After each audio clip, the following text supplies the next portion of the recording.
अगर आप इस कहानी के पिछले भाग सुनना चाहते हैं तो मैं आपको लिंक डिस्क्रिप्शन बॉक्स में दे दूंगी और साथ ही कमेंट बॉक्स में पिन कर दूंगी, तो वहां से जाकर सुन सकते हैं। आप सुनिए आगे।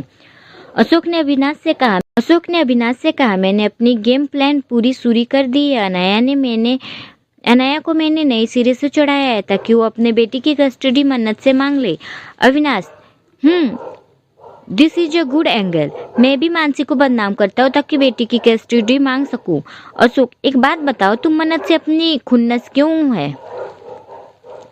अशोक दारू का घूंट पीकर बोला, हम दोनों ने साथ साथ जॉब शुरू किया था। मैं रिवर्स में चला गया और वो मिलीनियर बन गया, एक कंपनी की सीईओ बन गया। मुझे उससे बड़ी नफरत है। उसने अपनी वाइफ को अपनी कंपनी की मॉडलिंग कराया। मैंने उसे धीरे धीरे झांसे लेकर छीन लिया। अब देखो, मैं उसकी बेटी को भी छीन लेता हूँ। तुम भी यही करो। अविनाश ने जोर से हंसा और कहा, हाँ, आज तो मानसी बच निकली। मेरा तो इरादा था कि मैं उसे उठाकर सीधे अपनी कोठी पे ले जाऊं, लेकिन आज उसकी किस्मत अच्छी थी। अब कल देखता हूँ। अविनाश ने जो हरकत किया था उसे राजशेखर जी बहुत ही ज्यादा घबरा गए थे। 2 दिन इस हादसे को भी बीत चुके थे, लेकिन उसके अंदर एक असुरक्षा मिंकी और मानसी दोनों के लिए लगातार बना हुआ था। हालांकि पुलिस ऑफिसर ने प्रोटेक्शन भी दिया था और समय समय पर फोन भी कर हालचाल ले रहे थे।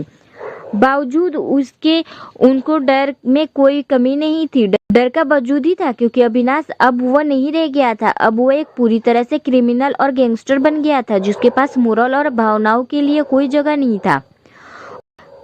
उसे जिस बात की चढ़ती थी उसे पूरा करने के लिए जमीन आसमान एक कर सकता था। इस वक्त उसके हॉट लिस्ट में मानसी और मिंकी थी, जिसे वह हासिल करने के लिए जी जान में जुटा हुआ था। अपने ड्राइंग रूम में बैठकर राजशेखर जी कुछ सोच रहे थे। मानसी उनके लिए चाय लेकर आती है। उसने उनसे पूछा, पापा आप क्या सोच रहे हैं? राजशेखर, ज्यादा कुछ नहीं बेटा, बस तुम्हारे बारे में ही सोच रहा हूँ। क्या सोच रहे हैं पापा?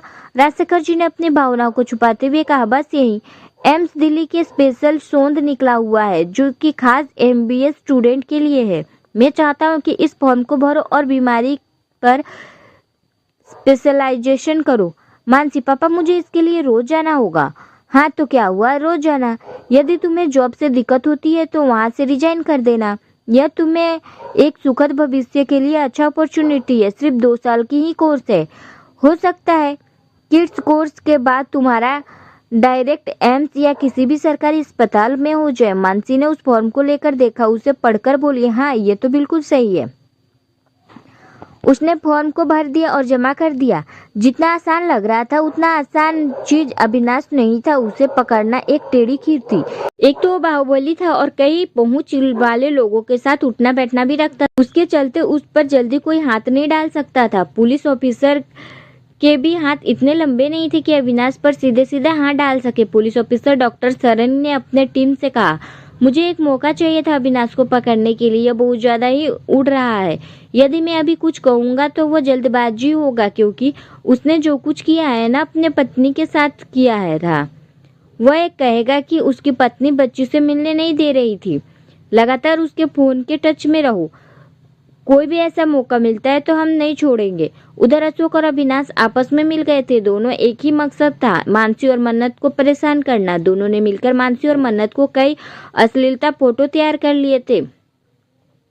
पेज 3 मैगजीन और कई जगह पर मानसी और मन्नत को बदनाम भी करने की कोशिश की गई थी। मन्नत ने उस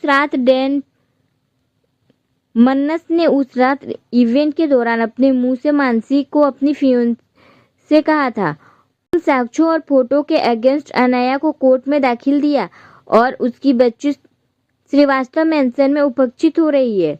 उसके लिए देख रेख की कमी हो रही है। उसे पता नहीं माँ की जरूरत है, इसीलिए उसकी माँ को बच्ची की कस्टडी चाहिए। अनाया को भी लेकर जब उसे नोटिस मन्नत के पास पहुंचा था तो वह हैरान रह गया। अशोक और अविनाश के कतूरतों से वह सदमे में पहुंच गया था। अपने स्वार्थ और कुटिल की इच्छाओं के लिए कोई ऐसा इतना नीचे गिर सकता है भला? मन्नत ने अपने वकील को फोन किया और सारी बातें जानकारी दी। उनके वकील ने कहा, इतनी आसानी से कोई भी कुहू को कस्टडी नहीं ले सकता है।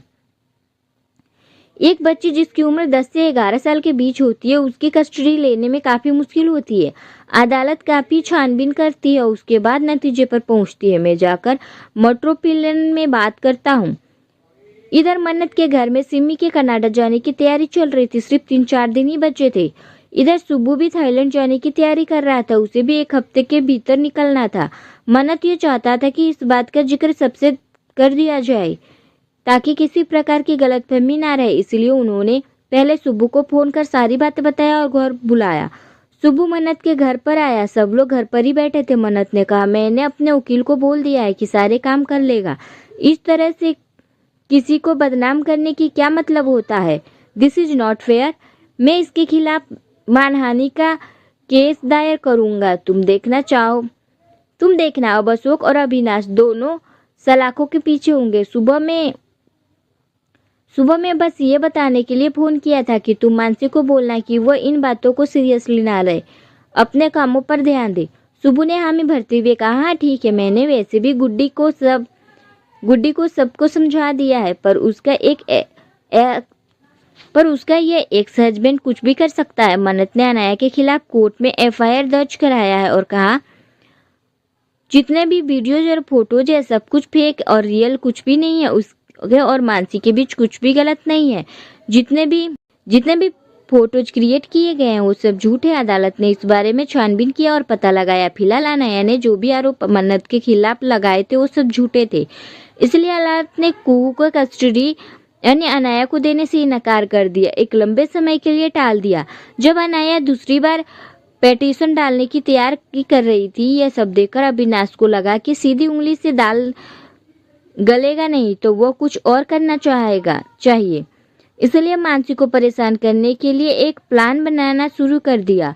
वो मिंकी के ऊपर नजर रखने लगा। एम्स में मानसी की रेज्यूम सिलेक्ट कर दिया था। 2 सालों में सीधे मानसी का भी नाम चयनित हो चुका था। एक इंटरव्यू के बाद उसने एम्स में ज्वाइन कर लिया था। अब उसने भल्ला क्लिनिक को रिज्वाइन कर दिया था। एम्स की चयनित होने के बाद मानसी अत्यंत खुश थी। उसकी खुशी का एक और कारण था। वहाँ उसके मुंह बोले भाई और दोस्त डॉक्टर ध्रुव का भी सिलेक्शन हो चुका था। फिलहाल ध्रुव PG में रह रहा था। मानसी रोज सुबह घर से निकलती और शाम 5 बजे तक घर लौटती थी। श्रीवास्तव विला में तोसी जी और सिमी दोनों ड्राइंग रूम में बैठकर बात कर रही थी। सिमी लगातार खिड़की से बाहर देख रही थी। सिमी को उदास देखकर तोसी जी ने कहा, अरे सिमी क्यों हो गया पुत्र? वे उदास तू क्यों? सिमी खिड़की से बाहर देखते हुए बोली, जी मम्मी जी, अब मेरे जाने का वक्त हो गया है। मैं चाहती थी कि जाने से पहले गुड्डू की शादी हो जाए, पर कुछ भी नहीं हुआ। शादी ठीक करते करते न जाने क्या हो गया। मैंने मना किया था ना गुड्डू को कि मानसी को लेकर ऐसी पार्टी में ना जाए, लेकिन दोनों सुब्बू और गुड्डू दोनों ने मिलकर मुझे ही बेवकूफ बना दिया। अब लो कर लो बात, आधी दुनिया की बदनामी हो गई ना। तुलसी जी, जो हुआ सो हुआ, जाने दे। उसमें गुड्डू की और सीना जी के बेटे की क्या गलती है? जाने दे। सिमी की बात का बतंगड़ ना बनाना चाहिए। आप ठीक कह रही हो मम्मी जी, जाने दो, पर जरा सोचो। अब बस 4 दिनों बाद मैं दोनों बच्चों को लेकर चली जाऊंगी कनाडा। तुम दोनों ऐसे ही रहना, फिर तो कोई बोलने वाला भी नहीं रहेगा। तुलसी जी ने कहा, तू भी पागल हो गई है क्या सिमी? ऐसे कोई शादी करता है क्या? सिमी ने कहा, अब चलो शादी ना सही, पार्टी तो हो जाए। मैं जा रही हूँ तो मुझे तो कोई याद भी ना करेगा। याद कराने के लिए पार्टी तो होना चाहिए ना। अब मैं आज ही रात की पार्टी देती हूँ। तुलसी जी थोड़ा चौंक कर बोली, अब आज कैसे पार्टी होगी? किसी को समय भी तो बताना है ना। सिमी ने कहा, चलो आज ना सही, कल रात को पार्टी रख देते हैं। मेरा फेवरेट होटल माना, वहीं हम सब मिलकर रात का डिनर करेंगे, मौज मस्ती करेंगे। तुलसी जी ने कहा, हाँ ये ठीक रहेगा सिमी, तू सबको इनवाइट कर ले। घर के झंझट ना करो, होटल में पार्टी दो, मौज मस्ती करो और घर आ जाओ। सिमी की जान पहचान में सभी लोगों की पार्टी के लिए इनवाइट किया। मानसी कुछ ही दिनों में सिमी के खास दोस्त बन चुकी थी। उसने मानसी को फोन किया। मानसी ने कहा, हाँ ठीक है, कल रात में आऊंगी।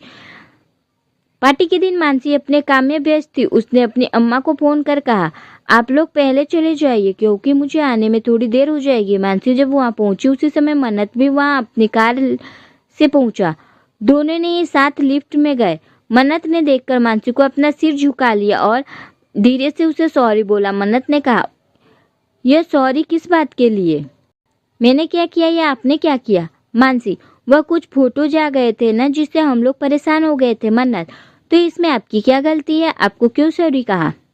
आपने क्यों सॉरी कहा? मानसी को कुछ कहते ही नहीं बना। उसने कहा, बेवजह कुछ लोगों के कारण मुझे और आपको शर्मिंदा होना पड़ा। मन्नत कुछ और बोलता तब तक लिफ्ट फ्लोर तक पहुंच चुका था। लिफ्ट से जैसे दोनों बाहर निकले, सिमी, शेखर और बाकी सब लोग उन दोनों को घेर लिया। सिमी ने मजाक करते हुए कहा, देखो भाई, दोनों एक साथ लिफ्ट से बाहर आए, क्या बात है? मन्नत ने सिमी को आंख दिखाते हुए कहा, लिफ्ट में अलग अलग आना चाहिए क्या? सब लोग उन लोगों का ही इंतजार कर रहे थे। उनके बातों लॉबी में शोर होने लगा। सब लोग बैलून फोड़ने लगे और फिर म्यूजिक के साथ डांस होने लगा। मन्नत ने मानसी की तरफ देखा। मानसी ने काले लंबे बाल सामने झूल रहे थे, कानों में छोटी छोटी बालियां थी और वो सिंपल लुक में काफी सुंदर लग रही थी। आज पहली बार न जाने क्यों मानसी बहुत ही अच्छी लगी। उसका कारण यह भी था कि सिमी उसे छेड़कर जा रही थी पूरे 3 सालों के लिए। बीते 3 महीनों में जब वो शेखर जी दिल्ली आए थे, तब सिमी के पास मानसी को मन्नत के लिए अपनी तरफ फिक्स किया हुआ था। मानसी पार्टी में सबके साथ में बैठकर गपशप और भोजन कर रही थी। तभी अविनाश ने उसके पास फिर से फोन किया और उसे गंदी गंदी गालियां देने लगा। मन्नत के साथ उसके रिश्ते को लेकर रिश्तों की गंदी गालियां देने लगा। मानसी वहां से उठकर किनारे में चली गई, उससे बातें करने लगी। पीछे पीछे मन्नत भी गया। उसने इशारे से पूछा, क्या हुआ? मानसी ने कहा, अविनाश का फोन है। मन्नत ने मानसी को से फोन लेकर कहा, हेलो मिस्टर अविनाश, आपको प्रॉब्लम क्या है? अविनाश ने चिढ़ते हुए कहा, तुम्हें क्या जा रहा है मिस्टर मन्नत? बुरा लगता है क्या? ये मेरी वाइफ है, मैं अपनी वाइफ को फोन कर रहा हूँ। मन्नत ने कहा, आपकी वाइफ नहीं है, अब आपने उसे डिवोर्स दे दिया है। अब आप इस तरह से मानसी को धमकाएंगे तो मैं आपको जेल भिजवाऊंगा। अविनाश ने मन्नत को धमकाते हुए कहा। अविनाश किसी से डरने वालों में से नहीं है, देखता हूँ कि क्या कर लोगे तुम मेरा। मन्नत ने फोन काट दिया और वापस मानसी के हाथ में दे दिया और कहा, डॉक्टर मानसी, ज्यादा इस तरह लोगों से बातें करने से कोई मतलब नहीं है। आप ऐसे नंबर फोन उठाया ही मत कीजिए, नहीं तो वो आपको डराएगा धमकाया करेगा, क्योंकि वो जानता है कि आप उससे डरती है। मानसी अविनाश को लेकर शर्मिंदा हो गई थी। अविनाश ने उसकी जिंदगी को तार तार कर दिया था। वो बड़ा ही असहाय और महसूस करती थी। मानसी ने अविनाश से प्रेम किया था और अविनाश ने उसके प्रेम का ऐसे मजाक बनाया था कि वो ठगी सी रह गई थी। उसे मन्नत को किसी बात की कोई जवाब नहीं दिया। वो वापस जाकर सोफे पे उसी तरह बैठ गई। अविनाश मन्नत और मानसी को एक साथ देखकर जल भून जाता। वह हर हाल में मानसी को अपनाना चाहता था, इसी से उसे इस तरह परेशान करना चाहता था। अब उसके निशाने में मिंकी थी। अविनाश मिंकी के ऊपर लगातार नजर रख रहा हुआ था। उसके खतरनाक गेम प्लान का हिस्सा था कि मिंकी के किडनैप करना, ताकि मानसी उसके चुंगल में खुद ही आ जाए। उसके लिए वो मिंकी के ऊपर लगातार नजर बनाए हुए रखा था। मसलन वो कितने बजे स्कूल जाती है, कितने बजे आती है, कौन सी ऐसी जगह है जहाँ की वो अपने परिवार वालों के साथ नहीं रहती थी। दूसरी सुबह मानसी मिंकी के साथ एक सुपरमार्केट में निकल रही थी। मिंकी के स्कूल के कुछ प्रोजेक्ट के लिए वो मिंकी के लिए सामान लेने गई थी। वहाँ अविनाश पहले से ही पहुंचा हुआ था। मानसी के पीछे पीछे सिमी भी आ रही थी। वो भी वहाँ कुछ सामान लेने आई थी, पर मानसी ने सिमी को नहीं देखा। अविनाश मानसी का फोटो अपने मोबाइल में खींच रहा था। सिमी ने अविनाश को मानसी और मिंकी को फोटो खींचते हुए देख लिया। उसने उस समय तो कुछ भी नहीं कहा, वो चुपचाप आगे बढ़ गई। फिर अपनी कार में बैठते ही उसके मानसी को फोन किया। मानसी ने फोन उठाया। सिमी ने कहा, मानसी अभी तू कहाँ है? मानसी ने कहा, मैं तो सुपरमार्केट में हूँ, सामान लेने आई थी। आज अस्पताल जा रही हूँ, तो पहले यह बता। सिमी ने जल्दी से पूछा। सिमी दी, आज मेरी छुट्टी है, आज मैं घर पर ही रहूंगी। आज मेरा एक दोस्त भी घर आने वाला है और मिंकी ने कहा है कि स्कूल के बाद मेरे साथ ही वो पार्क जाएगी। आप भी आइए ना दी, मानसी ने हंसते हुए बोली। देखती हूँ बहना, अगर मुझे समय मिला तो, क्योंकि मुझे जाना है तो शायद ना आ पाऊँ, पर तुम पार्क में अकेले मत जाना। हो सके तो सुजाता आंटी या अर्चना आंटी के साथ ही जाना। पर क्यों दी? मानसी ने घबराते हुए पूछा। बस ऐसे ही, सिमी बोली। सिमी घर आकर अपने मम्मी पापा और मन्नत सभी को अविनाश की हरकतों के बारे में बताती है कि अविनाश सुपरमार्केट में छुपकर मानसी और मिंकी के फोटो खींच रहा था। मन्नत थोड़ा टेंशन में आ जाता है। वो कहता है, न जाने उसके अंदर कौन सा शैतान आ गया है, अब उसे क्या चाहिए समझ में नहीं आता। तोसी जी चिंतित होकर कहती है, सिमी यह बात तो कम से कम सुब्बू को बता दे, कम से कम वो लोग अलर्ट तो रहेंगे। सिमी फोन कर सुब्बू को सारी बातें बता देती है। मानसी मिंकी को स्कूल छोड़ने के बाद वो घर आकर ध्रुव को आने की तैयारी करती हुए वो उसकी पसंद का सारा खाना खुद बनाने लगती है। थोड़ी देर बाद ध्रुव आता है। बीते कुछ दिनों में एक प्रलय सा आ गया था। सब उसे अविनाश की एंट्री मानसी की जिंदगी से दोबारा हुई थी। उसने पहले तो सब कुछ ठीक था। मानसी ध्रुव को अविनाश के बारे में बताती है तो ध्रुव उससे कहता है, देखो मानसी, अविनाश तो तुमसे पूरी तरह से अलग हो चुका है, तुम्हारा कुछ भी नहीं कहेगा, लेकिन तुम्हारा बिगाड़ तो सकता है। इससे तो अच्छा है कि तुम और मन्नत दोनों शादी कर लो। मानसी अचकचा कर बोलती है, शादी कैसे हो सकती है और क्या करेगा मन्नत तुमसे शादी? क्यों करेगा मन्नत मुझसे शादी? ध्रुव, क्यों नहीं कर सकता है वो शादी? मानसी, ऐसे मत बोलो, नहीं तो सब तुम्हें पागल बोलेंगे। ध्रुव, छोड़ो इस बात को। हो सकता है कि अविनाश मिंकी को जबरदस्ती तुमसे हासिल करना चाहे। वो उसे ध्रुव तुम्हारा बिगाड़ सकता है। जब वो पीछे पड़ गया है तो वो कुछ भी कर सकता है, इसलिए हमेशा उससे सतर्क रहना जरूरी है। कोई भी अनजान नंबर से कॉल आए तो जल्दी से मत उठाना। कोई इमरजेंसी मीटिंग में बुलाए तो भी एकदम मत भागना। सुजाता जी भी वही थी। उन्होंने कहा, एक मुसीबत पीछा नहीं छोड़ती, दूसरी मुसीबत आकर गले लिपट जाती है। पहले वो कमीना इसे दुखी कर चला गया, अब दोबारा आकर खून पी रहा है। पता नहीं अब आगे क्या होगा। ध्रुव, नहीं आंटी, कुछ नहीं करेगा, वो वैसे ही डरा रहा है, भले उसका मकसद जो भी है। सुजाता जी, पता नहीं पुलिस भी क्या करती है, उसे पकड़कर सलाखों के पीछे क्यों नहीं ले जाती? मानसी, वो बहुत ज्यादा पावरफुल हो चुका है अम्मा, उसे पकड़ना आसान नहीं है। ध्रुव, मानसी, तुम मधु को मंगेतर को इस बारे में बात क्यों नहीं करती? अच्छा ठहरो, मैं ही बात करता हूँ। ध्रुव उसे भरोसा दिलाता है कि वो हर हाल में मधु के मंगेतर से बात कर इस बारे में कुछ करेगा। थोड़ी देर बाद ध्रुव खाना आकर वापस पीजी लौट जाता है। थोड़ी देर में ध्रुव खाना खाकर वापस पीजी लौट जाता है। शाम के समय मानसी और सुजाता जी मिंकी को लेकर बड़े वाले पार्क में गई। वहां कुहू भी गुरप्रीत के साथ आई हुई थी। मिंकी को देखते ही कुहू दौड़ती हुई चली गई। उसने सुजाता जी और मानसी को दोनों को नमस्ते बोलकर मिंकी के साथ बैठ गई। उसने मानसी से कहा, आंटी आपको पता है कल हम लोग जू देखने जा रहे हैं स्कूल की तरफ से? मानसी, हाँ मुझे पता है, मुझे मिंकी ने बताया था। आंटी, पिछले साल भी मैं गई थी वहाँ जू में। वहाँ एक बड़ा सा चिंपांजी, उसके 2 बच्चे और 2 थे, मम्मी और 2 बच्चे। वहाँ अपने बच्चों को खाना खिला रहा था। काश मेरी मम्मी भी मुझे खाना खिलाती। कुहू उदास हो गई। मानसी उसे समझाते हुए बोली, कोई बात नहीं कुहू, अगर तुम्हारी मम्मी नहीं आती है तो तुम्हें नहीं खिलाती है तो क्या हुआ? तुम्हारी दादी है ना, तुम्हारी बुआ भी है और फिर यह गुरप्रीत है, सब तो तुमसे प्यार करती है। कुहू बड़ी उदासी से बोली, नहीं आंटी, मुझे अपनी मम्मी की बहुत याद आती है। मिंकी अपनी लक्की है। मिंकी कितनी लक्की है कि उसके पास मम्मी है। मिंकी ने तुरंत कहा, मेरे पापा भी तो नहीं आते, मैं तो पापा को पहचानती भी नहीं हूँ। तुम्हारे पापा तो तुम्हें घुमाने ले गए थे, मुझे तो कोई घुमाने नहीं ले जाता, फिर तुम क्यों ऐसी बोली दीदी? मानसी कटकर रह गई। वो भीतर ही भीतर घबरा गई। मिंकी के पापा, यह एक ऐसा जख्म था जो कि कभी भरा नहीं जा सकता था।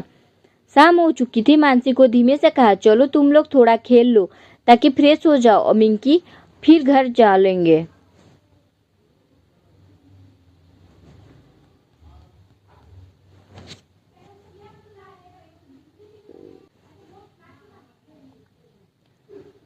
दूसरे दिन सुबू ने मिंकी को काफी खुश थी क्योंकि आज उसे स्कूल में पढ़ाई नहीं करना था। आज वो खुशी से स्कूल जाने के तैयार हो गई थी। मानसी मिंकी को स्कूल ड्रॉप करने के बाद हमेशा की तरह वो अपने अस्पताल चली जाती है। आज के स्कूल में जू जाने का ट्रिप बना हुआ था। एक नया जू खोला था जो कि शहर में थोड़ा किनारे स्थित था।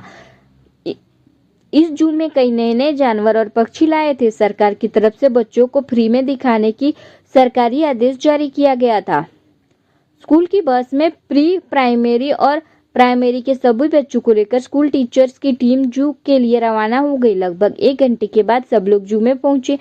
पूरा जू नए नए जानवरों और पक्षियों से भरा हुआ था। वहां टीचर्स की निगरानी में रहकर बच्चों ने खूब मौज मस्ती की। अविनाश ने दोनों से स्टोर में था और वो मिंकी के बहाने मानसी को परेशान करे। आज उसके मन में मुरादें पूरी हो चुकी थी। उसने पूरी तैयारी कर रखी थी। लौटते समय अविनाश ने उस बस पर हमला करवा दिया और बस को किडनैप कर दिया। दो बंदूकोधारी रास्ता रोकते हुए बस की तरफ आने लगे। बस के ड्राइवर ने बस धीमा कर दिया तो वो दोनों गुंडे बस पर चढ़ गए। दोनों ने बस ड्राइवर को अपनी कस्टडी में ले लिया। उसने एक गुंडा जोर से दहाड़ा और कहा, अपने सभी मोबाइल और इलेक्ट्रॉनिक सामान जमा करवा दे। सभी टीचर्स डरे हुए थे। उस गुंडे को सभी टीचर्स और टीम मेंबर उन्होंने कान पर बंदूक रखकर सारे मोबाइल्स और इलेक्ट्रॉनिक्स उपकरण हथिया लिया। फिर बस को ड्राइवर से कहा, बस को जिस रास्ते हम लोग बोल रहे हैं उस रास्ते ले चलो। वह बस सड़क से अलग हटते एक पतली सड़क पर फिर पगडंडी और टूटे फूटे रास्तों पर चलने लगी। आगे चलकर चलती हुई बस का टायर फट गया, जिससे बस का एक झटके के साथ फंस गई। कई बच्चे घायल हो गए, जिसमें मिंकी और कुहू दोनों थी। बस में अफरा तफरी मच गया था। बस जब काफी देर तक स्कूल वापस नहीं आया तो अभिभावक परेशान हो गए। पता चला कि बस का किडनैप हो गया है। उस बस में कुहू भी थी। मन्नत को जब पता चला स्कूल बस का अपहरण हो गया है तो उसने अपना हाई प्रोफाइल पावर इस्तेमाल कर सीधे पुलिस स्टेशन में गया और रिपोर्ट लिखवाया। पुलिस ऑफिसर सरन इसी दिन का इंतजार कर रहे थे। उन्होंने अपने पूरी ताकत झोंक दी। पता चला कि उस अपहरण के पीछे अविनाश का ही हाथ था। बस एक बहुत ही सुनसान जगह में रुकी हुई थी। बच्चे घायल हो चुके थे। चीख पुकार मची हुई थी। पुलिस के मौजूदगी और मीडिया के स्मार्टनेस के कारण हादसा ज्यादा बड़ा नहीं हुआ। दोनों गुंडों के ऊपर ही नसीहत मिला था कि वो मिंकी को वहां से अपहृत कर ले जाए, लेकिन जब वो गुंडे अपना काम करते तब तक पुलिस पहुंच चुकी थी। उन दोनों गुंडों का हिरासत में ले लिया गया और घायल बच्चों और टीचर्स को तुरंत अस्पताल भेजा गया। मानसी उस समय अपने अस्पताल में थी। जैसे उसने यह खबर मिला कि मिंसी बस का अपहरण हो गया है, वह एकदम से बेहोश हो गई। उसका सिर फट गया और सिर से खून निकलने लगा। उसे आनंद फानन के अस्पताल में एडमिट कराना पड़ा। एक दूसरे अस्पताल में मिंकी एडमिट थी और दूसरे अस्पताल में मानसी के दिमाग का असर आ गया था। उसकी हालत ठीक नहीं थी। 2-3 घंटे का फर्स्ट एड एंड कुछ दवाइयों के बाद मिंकी और कुहू और उसके साथ बाकी बच्चों को रिलीज कर दिया गया था। उसे घर भेज दिया गया, लेकिन मानसी अभी भी अस्पताल में ही थी।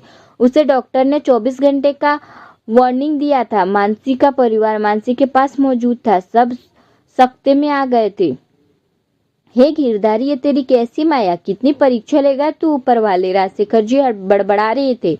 मुझे तो लगा कि अब गुड्डी की जिंदगी सुखमय जाएगी। इतने बड़े देश में सबके बड़े अस्पताल में उसकी नौकरी होने वाली है, लेकिन किस्मत आज देखो अपने अस्पताल में बेहोश पड़ी, जिंदगी और मौत से जूझ रही है। मानसी के बीमार होने की खबर सुनकर मन्नत और उसके परिवार के लोग मानसी को देखने आए थे। मानसी बेहोशी हालत में भी बड़बड़ा रही थी, मिंकी मिंकी उसके मुंह से स्पष्ट जब सुनाई पड़ रहा था। सुजाता जी रोती हुई बोल रही थी, मिंकी ठीक है गुड्डी, तुम आंखें तो खोलो। डॉक्टर्स ने मानसी को 24 घंटे के आईसीयू में एडमिट कर दिया। मानसी के परिवार सभी लोगों वहां से हटा दिया और अपने अंडर ऑब्जर्वेशन में रात भर की निगरानी में रख लिया। हादसे के बाद कुहू बहुत ज्यादा डर गई थी। उसकी इंजरी भी थोड़ा ज्यादा ही थी। मानसी अस्पताल में एडमिट थी, उसके कारण मिंकी बहुत ही घबरा गई थी। मिंकी को अर्चना जी अपने पास रखा हुआ था। वो भी रात भर चौंक कर उठ जाती है, मम्मी मम्मी कहकर ऐसी रोती रही थी। हे मुरलीधर, हे बाके बिहारी, हमारी रक्षा करो।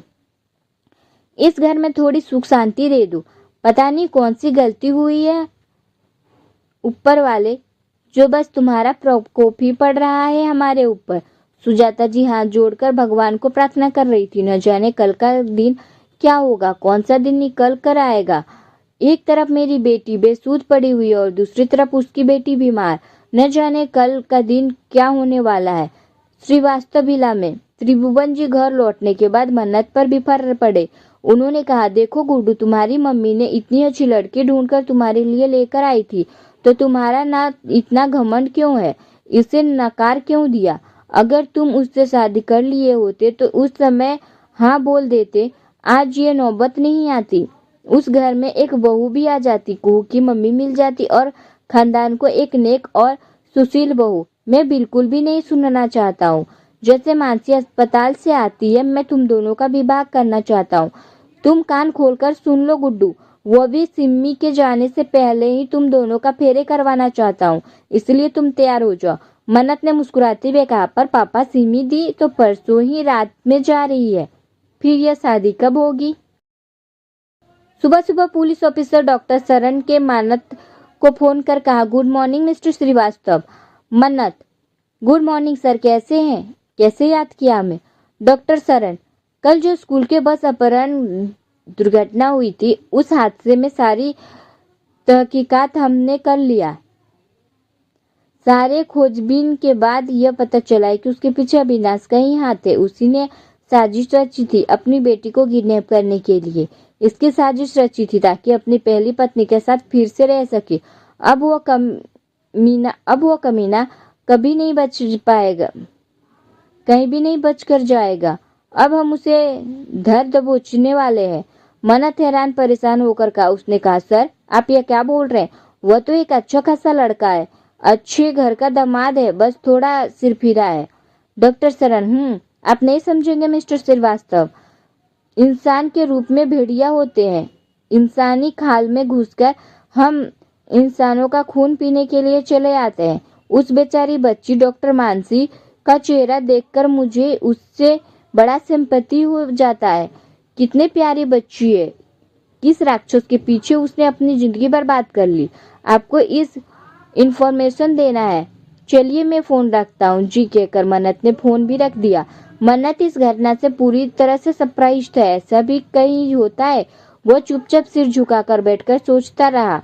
उसने मानसी पर सचमुच तरस आ गया था। उससे अविनाश री एंट्री हुआ था, तब से मानसी उससे कट कर रहने लगी थी। पब्लिकली भी वो करने लगी थी। उदास भी तो वो पहले से ही रहती थी। और फिर उसकी बच्ची मिंकी, उसका क्या होगा? कैसे वो लोग आने वाले कल से फेस कर पाएंगे? अब तो अविनाश क्रिमिनल घोषित हो चुका था। सारे न्यूज चैनल में उसके बारे में धज्जियां उड़ने वाली थी। उसकी छोटी मानसी और मिंकी पर सीधे सीधे पड़ने वाले थे। मानसी तो अभी भी अस्पताल में ही थी, पता नहीं कैसी है, सोचकर उसने फोन घुमा दिया। फोन सुमू ने ही उठाया। मन्नत ने पूछा, कैसी है मानसी? सुबू ने कहा, अभी तक कोई होश नहीं आया है, वैसी बेहोश पड़ी है। मन्नत घबरा गया। वो बोला, मैं आता हूँ। सुबू ने कहा, नहीं बड़े भाई, आप अपनी मीटिंग अटेंड कर लीजिए। आप अपनी मीटिंग में है ना, फिर आइएगा। सुबू ने मुझे मानसी का हाल चाल देते रहना, ये कहकर मन्नत अपनी मीटिंग में चला जा गया। जिस होटल में मीटिंग थी उसी के नीचे फ्लोर पर अनाया अशोक के साथ बैठी थी। मन्नत ने जैसे ही होटल में एंट्री मारी, अनाया की नजर पड़ गई। अशोक फोन पर व्यस्त था। अनाया मन्नत को देखकर उसके पास चली गई और पूछा, हेलो गुड्डू, कैसे हो? मन्नत अपनी आंखों के गोगल्स उतारा और टेढ़ी आंखों से उसे देखा और बोला, मैं ठीक हूँ। आज तुम कैसे मुझसे बातें कर रही हो? और कुहू कैसी है? अनाया जी क्या अगला प्रश्न किया। वो भी ठीक है, मन्नत ने कहा। मन्नत के करीब आकर अनाया ने कहा, गुड्डू आई एम सॉरी, मैं बहुत ही गिल्टी फील करती हूँ। मैंने बहुत ही बड़ी गलती की घर छोड़कर, तुम्हें छोड़कर। क्या तुम्हारे पास मेरे लिए कोई जगह है? मन्नत चिढ़ गया। उसने कहा, मैंने तो तुम्हें नहीं कहा था घर छोड़कर जाने के लिए। अब तुम घर छोड़कर चली गई, फिर उस घर में तुम्हारे लिए कैसे कोई जगह हो सकता है? अनन्या, गुड्डू, मुझे कुहू के लिए बहुत टेंशन है। मन्नत चिढ़कर बोला, कुहू के लिए टेंशन लेने की जरूरत नहीं है, तुम अपने आप को देखो बस। अचानक इतने दिनों बाद उसकी याद क्यों आ रही है तुम्हें? मन्नत वहां से निकलकर अपने पापा को फोन कर बोला, पापा मैं अब शादी के लिए पूरी तरह से तैयार हूँ। जैसे ही मानसी घर आ जाएगी, आपको जैसा ठीक लगे आप शादी की बात आगे करिए, मेरी तरफ से हाँ है। त्रिभुवन जी ने तोसी जी का आवाज देकर कहा, अरे सुनती हो, देखो गुड्डू शादी के लिए तैयार हो गया है, यह मौका छूटना नहीं चाहिए। तोसी जी आश्चर्य से बोली, सच में? हे माता रानी, तुमने तो हमारी सुन ली आखिरकार। उन्होंने अपने हाथ जोड़कर माता का शुक्रिया किया। उन्होंने गुरप्रीत को आवाज देकर कहा, ओ गुरप्रीता, जल्दी से तू लड्डू लेकर आ, माता रानी को भोग लगाना है। पुलिस ने अविनाश के घर पर छापा मारा, उसके सारे फोन और कंप्यूटर जब्त कर उसके अरेस्ट कर लिया और 11 दिन के लिए जेल भेज दिया। केस नॉन बिलेबल था, परंतु अविनाश काफी साख रखने वाला व्यक्ति था, इसलिए कभी भी केस पलट सकता था। अगले कुछ घंटों के बाद मानसी को होश आ गया। सब लोगों ने राहत की सांस ली। डॉक्टर ने कहा, मानसी, अभी मानसिक रूप से तुम बहुत ही ज्यादा डरी हुई हो, इसीलिए उसे किसी प्रकार का टेंशन नहीं दिया जाए। मिंकी को अस्पताल में नहीं देखकर मानसी घबरा गई। उसने अपने मम्मी को डरती हुए पूछा, अम्मा, मिंकी कहाँ है? सुजाता जी ने कहा, डरो मत गुड्डी, सब ठीक है।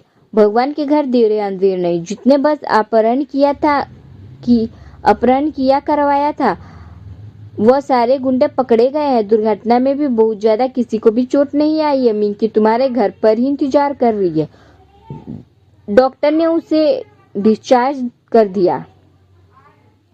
घर पहुंचकर मानसी ने मिंकी को अपने गले से लगाकर लिफ्ट कटकर रो पड़ी। टीवी पर ब्रेकिंग न्यूज चल रहे थे। स्कूल बसों को अपहरण करने वाला गैंगस्टर अविनाश पकड़ा गया। पुलिस ने उसे अरेस्ट कर लिया और 11 दिन के रिमांड में जेल भेज दिया। अब उसके वकील उसको रिहाई के लिए वकालतनामा देंगे। मानसी कतार आंखों से अपनी बेटी की तरफ देखकर रो दी। बिट्टू, मुझे माफ कर दो। मैंने जिंदगी की सबसे बड़ी गलती की। अपनी जिद में मैंने शादी की थी। शादी का परिणाम देखो, आज तुम्हारे पापा जेल में है। बिट्टू, तुमने कहा था ना कि आप अपने पापा को नहीं पहचानती हो। देखो, उसने अपनी अंगुली से टीवी की तरफ इशारा करते हुए कहा, वही तुम्हारे पापा है। उन्होंने तुम्हें किडनैप करने की कोशिश की थी ताकि वो मुझसे फिर से पहले पाले। ये कहकर मानसी फुट फुट कर रोने लगी। देखो, वही तुम्हारे पापा है जिनके बारे में टीवी के न्यूज में आ रहा है। न्यूज चैनल वाले डिटेल्स में न्यूज पढ़ रहे थे। मिंकी ने टीवी न्यूज देखा और कहा, यह तो हमारे स्कूल बस के बारे में बताया जा रहा था। क्या ये मेरे पापा है? मन्नत ने पीछे खड़ा मानसी की बातें सुन रहा था। उसने मिंकी को गोद में लेकर कहा, नहीं नहीं, इसके पापा जेल में कहाँ है? झूठ मत बोलो मानसी, इसके पापा यहाँ है। देखो मिंकी, तुम अपने पापा की गोद में ही हो। मानसी यह सुनकर हैरान रह गई। उसने आश्चर्य से मिश्रित आवाज में चीखते हुए कहा, मन्नत जी, आप ये क्या कह रहे हैं? मन्नत ने मानसी को अपने हाथों में चुप रहने का इशारा करते हुए मिंकी से कहा, बिट्टू, मम्मी अस्पताल से आई है ना, उनकी तबीयत बहुत खराब थी, इसीलिए अटसट बोल रही है। जब वो थोड़ी देर रेस्ट कर लेगी और दवा खा लेगी तब फिर वो ठीक हो जाएगी। तुम जाओ, तुम और कुहू दोनों जाकर खेलो। जी अंकल। मिंकी कुहू के साथ खेलने चली गई। मिंकी कुहू को लेकर बाहर चली जाती है। उसके जाने के बाद मानसी कहराती हुए मन्नत से बोलती है, ये आपने क्या कहा मन्नत जी? उस बच्ची को तो पता ही नहीं है कि उसके पापा कौन है और क्या है। आपने उसे क्या कह बता दिया? अब वो क्या सोचेगी भला? मन्नत ने मानसी से कहा, मैंने बिल्कुल ठीक बताया है मानसी, मुझसे शादी कर लो। मानसी चिहुक गई। उसने कहा, आप मुझ पर एहसान कर रहे हैं क्या? मेरी असलियत देखकर आपको मुझ पर दया आ गई? वो फिर से सिसकने लगी। मैंने बहुत बड़ी गलती की, अपने अम्मा पापा को धोखा दिया, अपनी जिद पर अविनाश से शादी की थी और उसी का नतीजा आज मैं किसी को अपना मुंह दिखाने के लायक नहीं रह गई हूँ। प्लीज मन्नत जी, आप मेरा मजाक मत उड़ाइए। मन्नत ने उसके दोनों हाथों को पकड़ लिया और सबके सामने कहा, देखो मानसी, यहाँ पूरा परिवार इकट्ठा है, मेरा भी तुम्हारा भी। मैं सबके सामने बोल रहा हूँ कि मैं तुमसे शादी करना चाहता हूँ, इसलिए नहीं कि मैं तुम पर कोई तरस खा रहा हूँ, इसीलिए नहीं कि मिंकी को एक पिता की छाया मिल जाएगी, सिर्फ इसलिए कि हमारे बच्चों को एक सुखद भविष्य मिल जाएगा। कम से कम हमें अफसोस तो नहीं होगा कि हमने एक ही अच्छी छत्र छाया नहीं दी, एक अच्छा गार्जियनशिप नहीं दिया। इसीलिए प्लीज मेरी बात मान लो, हम दोनों शादी कर लेते। मानसी ये सुनकर थरथरा गई। उसने कहा, अचानक शादी? I am surprise. Guddi. Sujata ji Mansi को समझाने के लिए आगे बढ़ी तो राजशेखर जी ने उन्हें रोक लिया। मन्नत ने मानसी से कहा, मानसी, मैं मानता हूँ कि तुम्हारी जिंदगी में किसी दूसरे के लिए कोई अहमियत नहीं है और तुम और मिंकी अपनी जिंदगी के लिए सफिशिएंट हो। फिर भी मैं ये चाहता हूँ कि तुम मुझसे शादी कर लो। तुम्हें जो मन आए वो करना, मैं तुम्हें कुछ भी नहीं रोकूंगा, कुछ भी नहीं टोकूंगा। मेरी तरफ से तुम आजाद हो, बस सिर्फ हाँ बोल दो।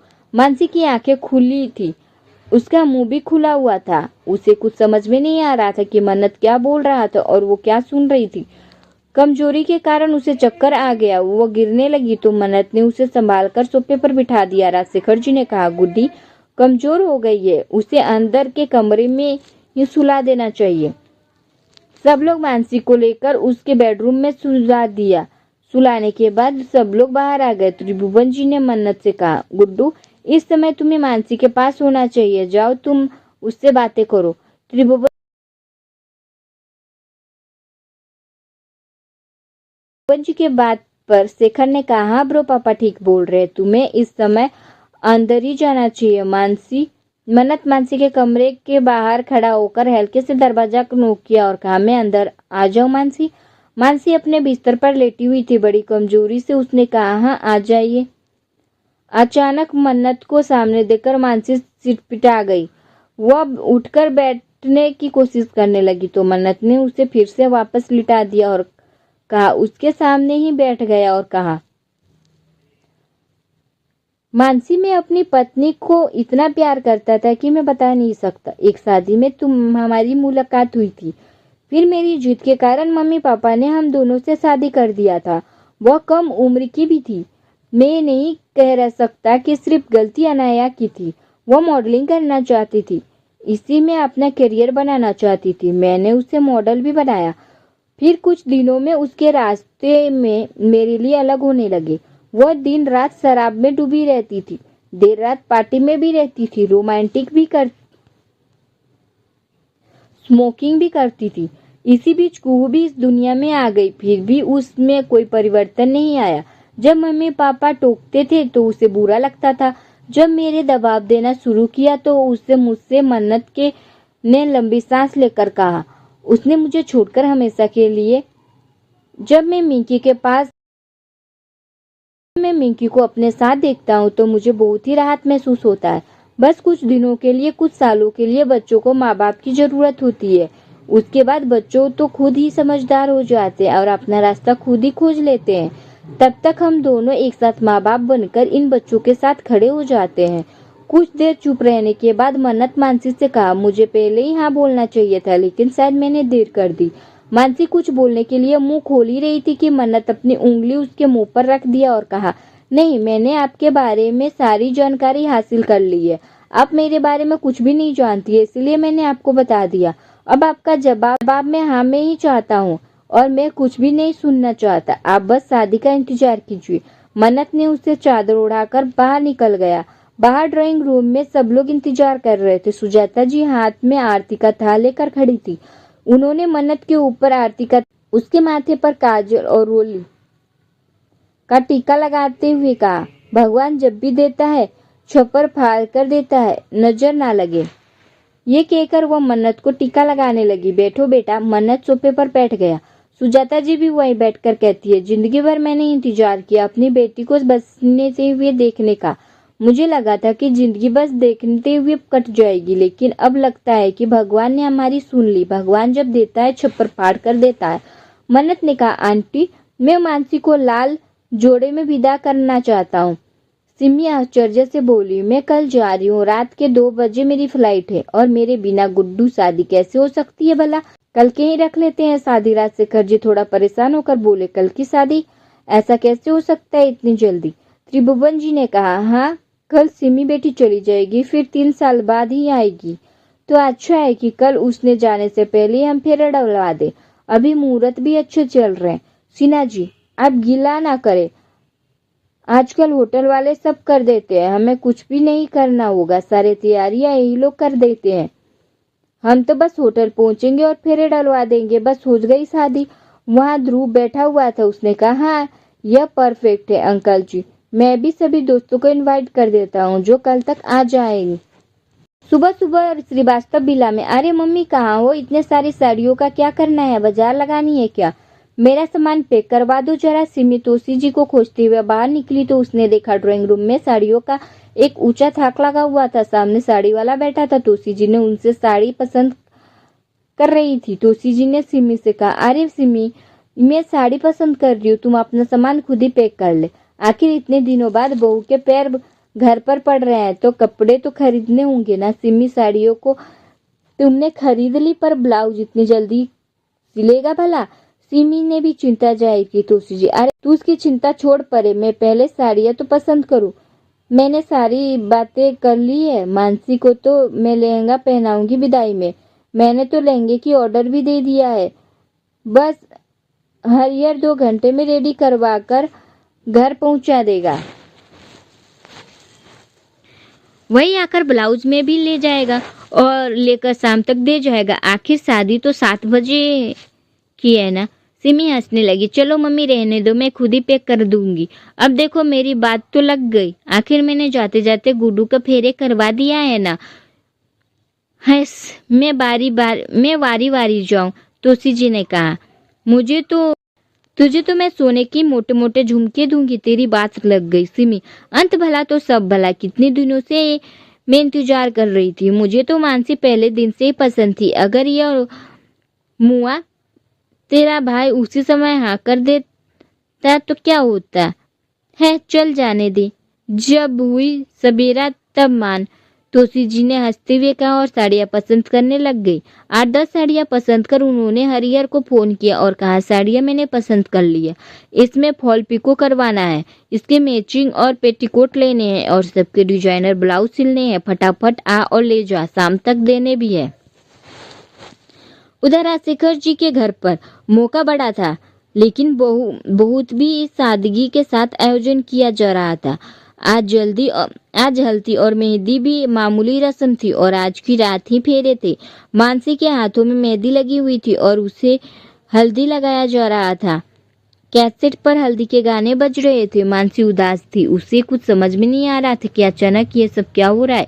अचानक ही सामने मधु और मिष्टी और उसके साथ अंकल आंटी को देखकर मानसी सरप्राइज हो गई थी। उसने कहा अरे तुम लोग यहाँ। मधु उससे गले से लगते हुए बोली मुझसे पहले तो तूने ही बाजी मार ली। तुमने तो मुझे चकमा दे दिया। मानसी मैं खुद ही सरप्राइज हूँ। मैं हूँ, मेरी कुछ समझ में ही नहीं आ रहा है। मधु हाँ हंसते हुए, तुम्हें तो समझ में ही नहीं आएगा। मैं तो अभी तक साड़ियाँ ही पसंद कर रही थी। मैंने तो लहंगा सिलने को ही दिया हुआ है। और तू बता, मेहंदी भी लगवा लिया और हल्दी भी चढ़ने लगी। तू तो सुपर फास्ट निकली यार। चल बड़ा मजा आया ये सुनकर। सुजाता जी ने मधु से कहा तुम सबकी बोली लग गई है। देखो कितना अच्छा लड़का मिल गया। मधु ने चुटकी लेते हुए कहा अच्छा नहीं आंटी, मिलीनियर। मानसी ने कोई पुण्य किया होगा तभी बैठे बैठे एक इतनी बड़ी कंपनी के सीईओ मिल गया, वो भी घर आकर हाथ मांग गया। कोई बात नहीं, हमारी मानसी भी तो लाखों में है। मेहंदी और हल्दी के बाद मानसी नहाने आई। नहाने के बाद ब्यूटी पार्लर चली गई। ब्यूटी पार्लर से तैयार होकर जब वो आई तब वो परी की तरह खूबसूरत लग रही थी। मिंकी के सामने देखकर मानसी की आंखों में आंसू आ गए। उसने मधु से कहा मिंकी न जाने मेरे बारे में क्या सोच रही होगी। मिंकी ने कहा मम्मी आज आप शादी है ना, मैं जल्दी से तैयार हो जाती हूँ। मानसी की आंखों में आंसू आ गए। अरे और लाइट पार्लर कलर की लहंगे और लाल चुनरी, मानसी गजब की खूबसूरत लग रही थी। होटल लालसा में ही शादी का अरेंजमेंट किया गया था। बहुत ज्यादा तामझाम नहीं किया गया था। सादगी से साथ शादी की रस्म और फेरी लेती हुई मन्नत मानसी के मांग में अपने नाम के सिंदूर पहना दिया और गले में मंगलसूत्र मन्नत के घर ले आए और बनारसी लहंगे में ही कन्यादान होकर मानसी ने अब मिसेस मानसी श्रीवास्तव बन चुकी थी। एक पल की कहानी बदल जाती है। मन्नत मानसी का हाथ थामकर स्टेज पर ले गया। दोनों वहां लगे जयमाल की कुर्सी पर बैठ गए। सुजाता जी ने मन्नत की आरती उतारकर उसे टिक्का लगाया। अब दोनों के साथ में जयमाला के फूलमाले दे दिए गए। दोनों ने जयमाला होना था। पहले मानसी ने मन्नत के गले में माला डाला और फिर मन्नत ने मानसी के गले में। जयमाला संपन्न हो गया। अब गिफ्ट देने वाले सिलसिला रह गया था। बहुत ज्यादा लोग नहीं थे, कुछ ही परिचित लोग और नजदीकी रिश्तेदारों को ही बुलाया गया था। खाते पीते 10 बजने जा रहे थे। सिमी शेखर अपने दोनों बच्चों के साथ निकलने वाले थे। उससे निकलने से पहले स्टेज पर आकर मानसी को कसकर गले से लगा लिया और कहा हम दोनों का रिश्ता पिछले जन्म से का है मानसी। इस रिश्ते में हम अच्छी तरह से निभाएंगे। मैं परदेश जा रही हूँ। देखो तुम अब मेरी चिंता खत्म कर दी। अब ना मुझे मम्मी की चिंता है, ना कुहू की, ना ही मेरे बिगड़ेल भाई की। तुम आ गई हो ना तो तुम सब संभालोगी, सब कुछ, पूरा घर। मानसी मुझे यकीन है। सिमी की आंखों में आंसू आ गए। मानसी भी रो पड़ी। सिमी ने उसकी आंखों में आंसू पोंछकर कहा अरे रो मत पगली, मैं 3 साल बाद फिर मैं वापस आ जाऊंगी। तेरे जीजा जी का ट्रांसफर इंडिया हो जाएगा। उसने जाते जाते मन्नत और मानसी को गिफ्ट देते हुए कहा, देख भाई, मेरे तरफ से तुझे स्पेशल गिफ्ट, बहुत बड़ा तो नहीं है लेकिन अच्छा गिफ्ट है। उसने मन्नत और मानसी दोनों से कहा, देखो मानसी, थोड़ी देर के लिए भूल जाओ, मैं खुद एक माँ हूँ, लेकिन मैं ये कह रही हूँ थोड़ी देर के लिए भूल जा कि तेरी एक बेटी है। उसने मन्नत से भी कहा, भाई तू भी अब भूल जा कि तेरी भी एक बेटी है, थोड़ी देर के लिए। तुम दोनों के लिए हनीमून का टिकट है, सिर्फ 2 दिन अपने लिए बिताओ, एक दूसरे के लिए। आखिर मैं और तुम्हारे जीजू भी तो अजनबी थे, हमने भी तो धीरे धीरे परिचय बढ़ाया था। थोड़ी देर अपने समय को दो, देखना एक नए रिश्ते का जन्म होगा। मानसी और मन्नत ने उसे थैंक यू बोला। सिमी, शेखर और उनके दोनों बच्चों कनाडा के लिए निकल गए। जब सारे क्रियाक्रम निपट गए तब तोसी जी ने कहा, इन दोनों का बिस्तर तो मैं अपने हाथों से सजाऊंगी, फूल मंगवा दे श्रीवास्तव जी। पू को तो अपनी दादी के साथ सोने की आदत थी, लेकिन मिंकी को मानसी के बिना नींद नहीं आती थी। जब तक मानसी उसे कहानियां नहीं सुना दी तब तक वह सोती ही नहीं थी। आज की रात दोनों मानसी और मन्नत का मिलन की रात थी। मानसी मन ही मन बड़ा ही दुखी और परेशान थी। वो बहुत ही अधिक गिल्टी महसूस कर रही थी। हालांकि मिंकी के पास सुजाता जी, अर्चना जी, मधु और उसके पूरे परिवार मौजूद थे, फिर भी मानसी बहुत ही टेंशन में थी। उसे समझ नहीं आ रहा था कि वो किस तरह से मन्नत से बातें करे, क्योंकि मिंकी उससे बहुत ज्यादा ही मिस करेगी। सिर्फ उसे मिस ही नहीं करेगी बल्कि अंदर ही अंदर घबरा भी जाएगी।